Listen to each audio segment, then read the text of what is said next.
Всем привет! Я нахожусь на моем проекте, который успешно идет к завершению. Тестирую камин, который мы установили для моих заказчиков. Погода как раз на улице актуальная, идет дождь, холодно, противно. Я просто обязана похвалиться всеми достоинствами этого камина. Итак, камин. Камин подключается в стандартную электрическую розетку. Он может использоваться как в декоративном режиме, то есть ледовая подсветка, так и обогревать помещение до 40 квадратных метров. У него есть 5 уровней подогрева, 5 уровней цветовой подсветки и 5 уровней мощности.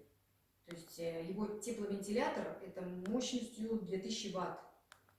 Посмотрите, как очень реалистично выглядят дрова и тлеющие угли в камине. Просто шикарно. Действительно, как будто ты сидишь у настоящего камина. Управляется он очень легко, с пульта. Также есть электронный таймер с возможностью автоматического отключения камина. То есть в диапазоне, например, от 30 минут до 9 часов.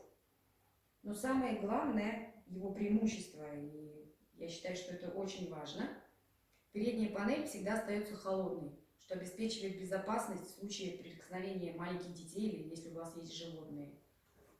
Вот такие у нас фишечки на проекте. Клиенты довольны, и я тоже.